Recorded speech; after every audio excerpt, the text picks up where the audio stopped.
وطن چھوڑنا ہے حسین کو. امام علی مقام نے کہا کہ ہجرت کی تھی نا، حضور نے بھی وطن چھوڑا تھا. دور کھڑے ہیں نانا تیرے کرم کے خزینے کی خیر ہو، میں جا رہا ہوں تیرے مدینے کی خیر ہو. پھر حسین ابن علی وہاں سے نکلے، بچے ساتھ. ڈٹنا پڑا، بھوک پیاس، بچوں کا ساتھ، پھر بچوں کی شہادتیں، یہ ساری چیزیں انسان کو کمزور کر دیتی ہیں نا.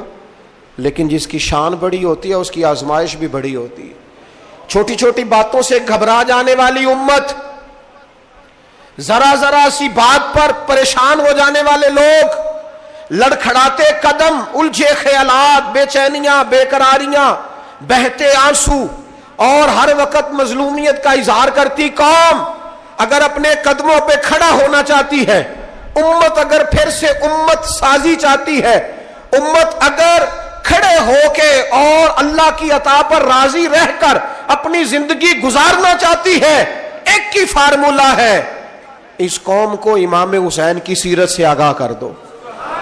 اس امت کو نبی پاک کے شانوں والے نواسے کی عظمتیں بتا دو.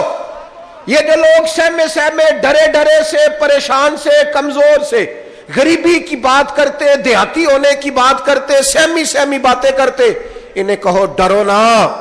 وہ دیکھو پردیس میں حسین ابن علی تھوڑی دیر پہلے حضرت علی اکبر کی لاش مبارک اٹھا کے لائے ہیں اور لا کر کے خیمے میں رکھی ہے. لیکن انہیں پتا ہے کل بھی تو جانا ہے نا، انہیں پتا ہے نا کتنے کو سال جینا ہے، بالآخر جانا تو ہے نا. جس دھج سے کوئی مقتل میں گیا وہ شان سلامت رہتی ہے. اس جان کی کوئی بات نہیں، یہ جان تو آنی جانی ہے. موت بستر پہ بھی آ جایا کرتی ہے، لیکن جو میدانوں میں ڈٹ کے رہتے ہیں ان کو تاریخ ذرا زندہ رکھا کرتی ہے. کمزور زندگی نہ گزارو، ڈری ہوئی زندگی نہ گزارو. اور یہ کبھی نہ کہو ہائے حسین. ہم ہائے حسین والے نہیں، ہم واہ حسین والے ہیں. ہمارے بزرگوں نے ہمیں یہ سبق دیا ہے، ہم نے کہنا ہے واہ حسین. کیا کمال کر دی امام علی مقام نے، واہ حسین آپ کی عظمت پہ قربان. اتنے سارے دکھوں کے باوجود جب شانوں والے نانا کا شانوں والا پوتا، عظمتوں والی ماں کا عظمتوں والا بیٹا، جرت مند باپ کا بیٹا میدان میں نکلنے لگا ہے تو ڈرا ڈرا، سہما سہما، رو کے، دلاسے دے کے، آنسو پونچھ کے نہیں، بلکہ امام حسین نے ڈٹ کے کھڑے ہو کے وہ امامہ سر پہ باندھا جو محمد عربی نے عطا فرمایا تھا، وہ جبہ پہنا جو نانا نے دیا تھا، وہ تلوار پکڑی جو شیر خدا مولا علی پکڑتے تھے. اور حسین میتوں کے باوجود میدان میں آئے، فرمایا سامنے کھڑے ہو جاؤ، تمہیں خطبہ دینا ہے. اس لیے کہ محمد عربی کا طریقہ ہے جمعے والے دن خطبہ دیا جاتا ہے. پورے وثوق سے اتمام حجت کیا. اور حسین ابن علی ایسے تو نہیں تھے کہ ڈرے بڑا تھے تو ان سے تلوار نہیں چلی، انہوں نے تلوار چلائی. جو ایک ایک دو دو کر کے آتے رہے وہ کٹتے رہے، وہ کٹتے رہے. پھر آواز ایک گونجی پیچھے سے، وہ اکیلے اکیلے کیوں جاتے ہو؟ تمہیں پتہ ہے علی کا بیٹا ہے. علی کا گھر تو وہ گھر ہے کہ جس گھر کا ہر ایک بچہ جسے دیکھو وہی شیر خدا. معلوم ہوتا ہے اکیلے اکیلے جاؤ گے تو تم چہرے کی روشنی نہیں دیکھ رہے، آنکھوں کی سرخی نہیں دیکھ رہے، مزاج کا ولولہ نہیں دیکھ رہے، طبیعت کا باغ پن نہیں دیکھ رہے، اور جوانی میں شہادت کی لذت سے آشنا محمد کا نواسا نہیں دیکھ رہے. ذرا مل کے جاؤ. ہاں ہاں حسین ابن علی شہید ہوئے ہیں پر شان و شوکت کے ساتھ. ہاں ہاں حسین ابن علی دنیا سے تشریف لے گئے ہیں پر عزت، وقار اور عظمت کے ساتھ. ہاں حسین ابن علی کا سر کٹا ہے، مخالف نے تو اپنی طرف سے نیزے کی نوک پہ چڑھایا تھا، پر حسین کا سر بول بول کے کہہ رہا تھا دیکھ لو میں کٹ بھی گیا ہوں پھر بھی سب سے اونچا ہوں. وہ دیکھو میں سب سے اونچا ہوں، سب سے اونچا ہوں میں. اے حسین ابن علی، نازش آل نبی تم پر سلام. اے حسین ابن علی تم پر سلام، نازش آل نبی تم پر سلام. کسی نے ایک بات کی تھی، اس نے حد کر دی. اس نے کہا مورخ تو کتنا کو لکھے گا، خطیب تو کتنا کو واعظ کرے گا، اور مصنف تو حسین ابن علی کی شان میں کہاں تک بات کرے گا. تو میرے امام کا باکپن، ان کی جرت، ان کی طاقت، ان کی ہمت، ان کا کمال، ان کا صبر، ان کی استقامت، ان کا حوصلہ، ان کی جواں مردی، ان کی ہمت کتنی کو بیان کرے گا، تو رہنے دے۔ اس نے کہا پھر کیوں رہنے دوں؟ کہنے لگے حسین ابن علی کی شان رفعت کوئی کیا جانے، یہ حسن جانے۔ حسین ابن علی کی شان رفعت کوئی کیا جانے، یہ حسن جانے، یہ علی جانے، یہ نبی جانے یا خدا جانے۔ ہماری طاقت نہیں ہے کہ ہم امام علی مقام کی عظمت کو بیان کر سکیں۔ بس چپ کر میرے علی، ایتھے جا نہیں ہو۔ امام کا تذکرہ بندے کو جوان کرتا ہے، باہمت کرتا ہے، جینے کا حوصلہ دیتا ہے، میدانوں میں کھڑا کرتا ہے۔ وہی ہے تیرے زمانے کا امام برحق جو تجھے حاضر و موجود سے بیزار کرے اور موت کی شکل میں دکھلا کے تجھے جلوہ یار، زندگی تیرے لیے اور بھی دشوار کرے۔ اور پلٹنا، جھپٹنا، جھپٹ کر پلٹنا، یہ لہو گرم رکھنے کا ہے ایک بہانہ۔ لہذا طاقتور بنو، باہمت بنو، کربلا کے واقعے سے طاقت حاصل کرو۔ پھر کہتا ہوں ہم ہائے حسین والے نہیں، ہم تو واہ حسین والے ہیں۔ ہمارا کہنا ہے کہ واہ حسین، اے حسین ابن علی تم پر سلام، نازش آل نبی تم پر سلام۔ ہم کہہ رہے واہ حسین، واہ حسین، واہ حسین، واہ حسین، یا حسین، واہ حسین، یا حسین، واہ حسین، واہ حسین، یا حسین، واہ حسین۔ اپنے مزاج میں طاقت پیدا کرو، اپنے بچوں کو یہ قوت ارادی، قوت فیصلہ آنے والی نسل کو منتقل کرے، یہ ہمت، جذبہ۔ حضرت امام حسین عالی مقام رضی اللہ تعالیٰ عنہ کی شہادت مبارکہ سے جو ہمیں اسباق ملتے ہیں، اس میں سے ایک سبق آپ کی خدمت میں عرض کرنے۔ پہلے تو یہ یاد رکھ لیں کہ اللہ تعالیٰ نے اپنے محبوب کریم علیہ السلام کی زبان سے ہمیں یہ پیغام دیا ہے کہ تم مجھے یہ کہو کہ اے اللہ، ہماری نماز، ہماری قربانیاں، ہمارا جینا اور ہمارا مرنا، یہ سب اس رب کے لیے ہے جو تمام جہانوں کو پالنے والا ہے۔ قل ان صلاتی و نسکی و محیای و مماتی للہ رب العالمین۔ آپ فرما دیجئے بے شک میری نماز، میری قربانیاں، میرا دنیا میں رہنا، پردہ کرنا، سب اس رب کے لیے جو تمام جہانوں کا پالنے والا ہے۔ سب سے پہلے تو اپنی زندگی کے اندر 24 گھنٹوں میں سے اچھے طریقے سے سوچ کر، سمجھ کر، فکر کر کر غور کریں کہ ہمارے پاس 24 گھنٹوں میں سے کتنا وقت ہے جو ہم نے صرف اس لیے صرف کیا ہے کہ ہمارا دین کچھ تھوڑا سا آگے بڑھ جائے اور دین کے لیے ہم کچھ اپنے آپ کو پیش کر سکیں۔ اپنے وقت کا تعین کریں۔ اس کے بعد پھر اپنا جتنا مال اللہ نے دیا ہے اس مال میں سے آپ دیکھیں کہ ہم کیا اس میں سے اتنا کچھ نکال رہے ہیں جو تھوڑا بہت ہمارے مذہب کے لیے، دین کے مشن کے لیے کام آ جائے۔ کچھ نہ کچھ آپ باعث بنے دین پھیلانے کا۔ رسول کریم صلی اللہ علیہ وسلم نے اس ڈیوٹی کو اس رنگ میں بیان کیا ہے۔ حضور نے فرمایا کہ بلغوا انی ولو آیا، ایک آیت تم تک پہنچ گئی ہے، اب میں تمہاری ڈیوٹی لگا رہا ہوں کہ تم نے اس آیت کو آگے پہنچانا ہے۔ صحابہ اگر ابلاغ دین نہ کرتے، تبلیغ نہ کرتے، اپنے پاس چیزیں رکھتے تو ہم تک دین پہنچتا نہ۔ انہوں نے بڑی ذمہ داری کے ساتھ، روایت حدیث کا معاملہ ہو یا حفظ دین کا، بڑی ذمہ داری کے ساتھ پھر ہمارے محدثین نے محنت کی اور کتابیں جمع کر کے ترتیب دے کے ہم تک پہنچائیں۔ ہماری یہ ذمہ داری ہے کہ ہم خیر کی بات آگے پہنچائیں، خیر کی بات۔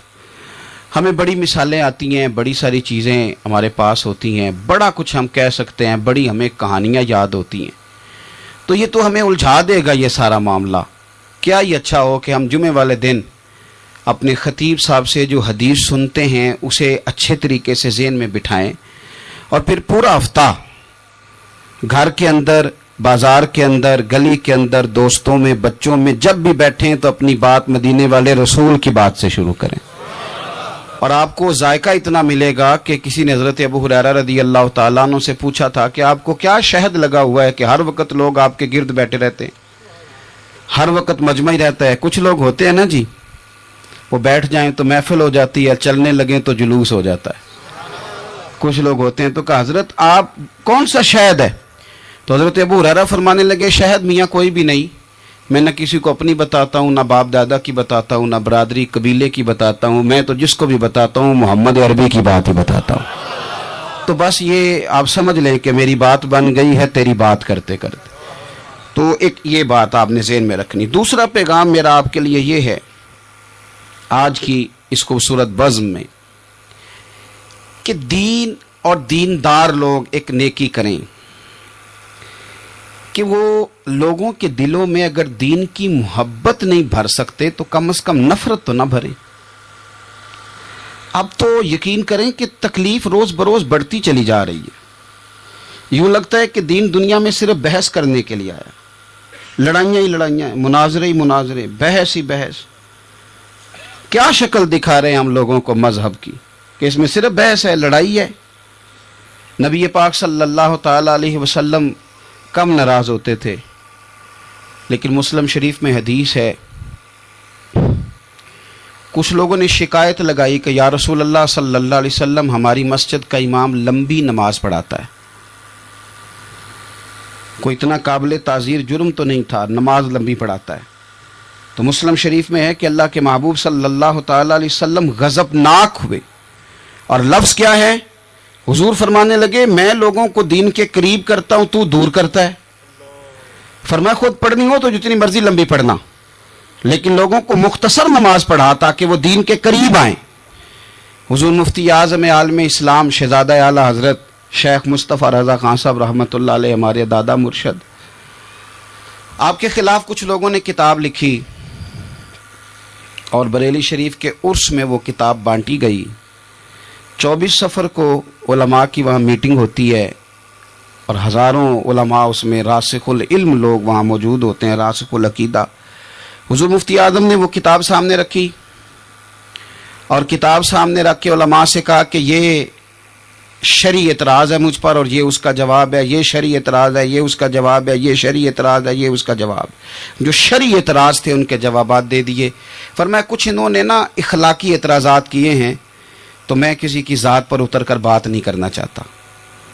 کچھ انہوں نے ذاتی اعتراضات کیے ہیں، اور جو مہذب قومیں ہوتی ہیں وہ کسی شخص کی شخصیت پر اتر کر، نیچے اتر کر بات نہیں کرتی۔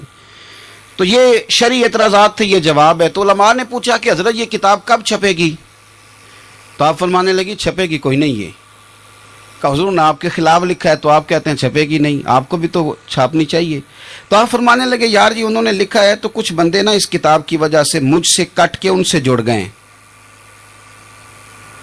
تو اب جب ان کا ذہن مجھ سے کٹا ہے، کسی اور کی طرف جڑا ہے، تو اب میں جواب لکھوں گا تو وہاں سے بھی کٹ جائیں گے، تو پھر منتشر ہو جائے گا ان کا ذہن، ہو سکتا ہے کسی گمراہی کی جانب چلے جائیں۔ تو چلو میری ایک ذات ہدف تنقید بنی ہے تو کوئی حرج نہیں، میں نہیں چاہتا کہ میری وجہ سے کچھ لوگوں کا ذہنی نقصان ہو، میں لوگوں کو مصطفیٰ کے دین کا پیار دینا چاہتا ہوں، دین سے بیزار نہیں کرنا چاہتا۔ مہربانی فرمائیں، میں نے جمعے میں بھی یوں دونوں ہاتھ باندھ کے کہا تھا تقریر کرنے والوں، نقابت کرنے والوں بس کرو۔ آپ اپنی تقریر چمکانے کے لیے قوم کو تقسیم کر دیتے ہو۔ حق کی بات کے اظہار کا معنی لڑائی تو نہیں ہوتا۔ ہمارے جتنے بزرگ تھے وہ سارے حق کی باتیں کرتے رہے، لیکن اتنا انتشار، اس قدر زیادہ جو ہے وہ تانا زنی، اس قدر زیادہ خوف کا معیار۔ اور میں نے جمعے میں بھی کہا تھا، پھر کہتا ہوں، اس زمانے میں جتنا کو زیادہ شرارتی ہوتا ہے اتنا زیادہ وہ طاقتور ہوتا ہے۔ شریف آدمی شرارتی کا مقابلہ کیسے کرے گا؟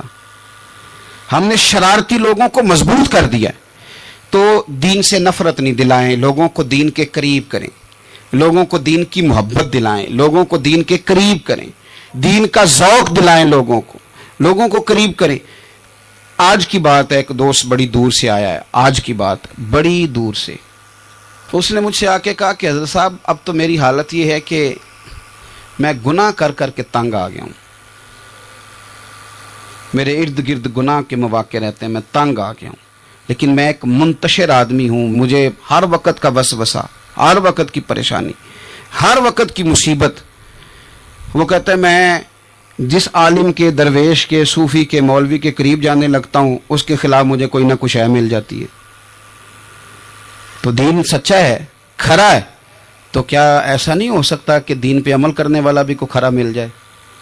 میں جدھر جاتا ہوں مجھے کوئی نہ کوئی اس بندے کے خلاف کہانی مل جاتی ہے۔ تو یاد رکھیں، جب لوگ دینداروں سے نفرت کرتے ہیں تو پھر دین سے نفرت کرنے لگتے ہیں۔ یہ ہم نے تباہی کر دی ہے، ہم نے ظلم کی انتہا کر دی۔ مہربانی فرمائیں، یہ بڑا صاف ستھرا دین ہے، یہ بڑا پارسا دین ہے، یہ بڑا کھرا دین ہے۔ اور یہ جو آپ کو لوگ بتاتے ہیں نا سارے غلط ہو گئے، ایک میں صرف ٹھیک بچا ہوں، تو انہیں بتاؤ تمہاری بات مانے کہ مدینے والے رسول کی بات مانے؟ نبی پاک صلی اللہ علیہ وسلم نے فرمایا میری امت کبھی گمراہی پر جمع نہیں ہوگی، یہ نہیں ہو سکتا کہ ساری گمراہ ہو جائے۔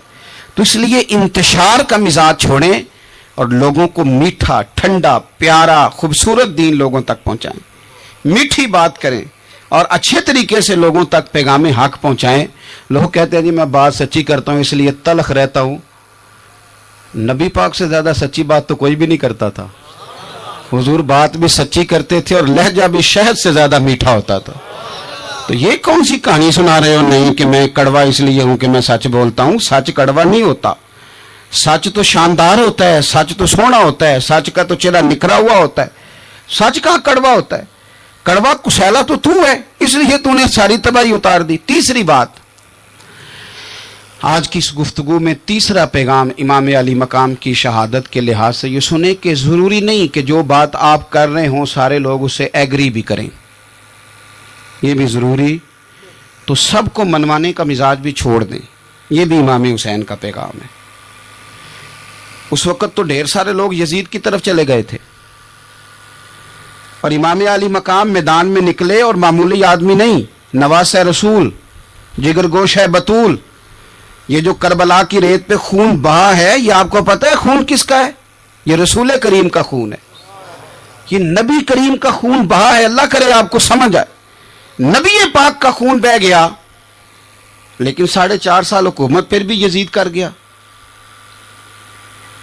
آپ کو کس بات کی جلدی ہے کہ سارے لوگ مان جائیں اور سارے ہمارے پیچھے لگ جائیں اور سارے جو میں کہہ رہا ہوں اس کے پیچھے لگ جائیں؟ یہ آپ کو جلدی کیوں ہے؟ مجھے جلدی کیوں ہے؟ بھئی وہ 4.5 سال پھر بھی نکال گیا۔ حضرت یوسف علیہ السلام پر جناب زلیخا نے الزام لگایا تھا، حضرت یوسف سچے تھے، پر پورے مصر میں اس نے بات بھی پھیلا دی، 12 سال جیل میں بھی رہے، تھے تو سچے نا، لیکن اس سچ کو نکھرتے 12 سال لگ گئے۔ لیکن رب کریم نے فرمایا یوسف سچے ہو، پر 12 سال پھر بھی جیل میں رہنا پڑے گا، سچے بھی ہو، کھرے بھی ہو، پر 12 سال جیل میں رہے۔ پر عرش کے مالک نے فرمایا پہلے آپ مصر کے قیدی تھے، اب آپ کا سچ نکھر گیا ہے تو مصر کا حکمران بنا دیا جائے گا۔ چوتھی بات یہ سنیں اور اچھے طریقے سے، ہمارے ہاں نا ہماری محفل رہ گئی ہے، تنہائی ختم ہو گئی ہے، تھوڑا تنہائی میں رہنا بھی شروع کریں۔ تنہائی میں کس طرح رہنا ہے؟ مصلی کے ساتھ، عبادت کے ساتھ، درد کے ساتھ، سوز کے ساتھ، یعنی ذوق کے ساتھ۔ کوئی نعت چلا لیں آپ، اور آپ ہوں، کلام ہو اور مدینے والے رسول کی یاد ہو۔ بے آباد نہ رکھیں، اپنے دل کو آباد رکھیں۔ یہ تھوڑی بہت مل کے عبادت ہے تو کر لیں، ورنہ اکیلے بھی ہم پلاننگ کرتے رہتے ہیں، دوستوں میں بھی سازشی کرتے رہتے ہیں، دفع کریں، سیاستیں ہوتی رہتی ہیں، یہ کب جان چھوڑتی ہیں۔ لیکن کچھ نہ کچھ وقت مصلی کو ضرور دیں۔ 9-10 محرم کی درمیانی رات عمر بن سعد امام علی مقام کے خیمے میں آیا اور آ کے کہنے لگا حسین باتیں 2 ہی ہیں، اب یزید اور عبید اللہ ابن زیاد اور دیگر کوئی اور بات سننے کو تیار نہیں ہوتے، 2 ہی باتیں ہیں، یا آپ کو بیعت کرنی ہے یا جنگ کرنی ہے۔ تو امام علی مقام فرمانے لگے کہ مجھے 1 رات کی مہلت دے دو، 1 رات کی مہلت، سویرے بتاؤں گا کیا کرنا ہے۔ 9-10 کی درمیانی رات عمر بن سعد نے کہا ٹھیک ہے میں سویرے آ جاؤں گا۔ تو عمر بن سعد خیمے سے باہر نکلا تو حضرت عباس بن علی، حضرت عباس رضی اللہ تعالیٰ عنہ حاضر بارگاہ ہوئے تو امام علی مقام سے عرض کرنے لگے بھائی جان مجھے پتہ ہے سویرے آپ نے کیا فیصلہ کرنا ہے، اور آپ کو بھی پتہ ہے سویرے کیا فیصلہ کرنا ہے. تو یہ بد باطن قسم کے لوگ ہیں، یہ سوچیں گے پتہ نہیں حسین کمزور پڑ گیا. تو ابھی بتانا تھا کہ ہم نے بیعت نہیں کرنی. آپ نے رات مہلت کیوں مانگی؟ یہ پتہ نہیں رات کیا کیا بدگمانیاں سوچیں گے. فیصلہ تو سویرے بھی وہی ہونا ہے اور اب بھی وہی ہونا ہے کہ ہم یزید کی بیعت کرنے کو تیار نہیں ہیں. تو آپ یہ بھی بات کر دیتے. تو امام حسین فرمانے لگے عباس تیرا کیا خیال ہے؟ میں نے سوچنے کے لیے ٹائم لیا ہے. تیرا کیا خیال ہے کہ میں نے کوئی نئے راہ تلاش کرنی ہے؟ کوئی مجھے اور کسی فوج کے پہنچ جانے کی امید ہے؟ کہا نہیں، مجھے کچھ بھی نہیں کرنا، نہ کچھ سوچنا ہے. فیصلہ بھی وہی ہے جس کا تجھے پتہ ہے. لیکن بھائی یہ آخری رات بچی ہے، کل حسین دنیا سے جائے گا. آخری رات بچی ہے، دل کرتا ہے کہ آج کی رات نہ میں رج رج کے اپنے رب کو سجدے کروں، میں جی بھر کے اس کی عبادت کروں. یہ پیشانی اس کے حضور ناز جھکے. او یار حسین ابن علی تو ایک رات باقاعدہ بچائیں کہ میں نے اللہ کے حضور حاضری دینی ہے اور تو ساری راتیں ضائع کر دیتا ہے. تو تنہائی میں کچھ نہ کچھ عبادت کریں.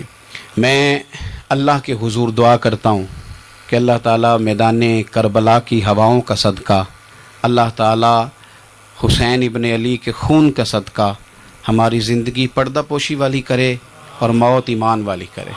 اور اللہ تعالیٰ ہمیں ہر فتنے سے محفوظ رکھے اور ہماری اولادوں کو بھی حضور کی اولاد کا وفادار رکھے.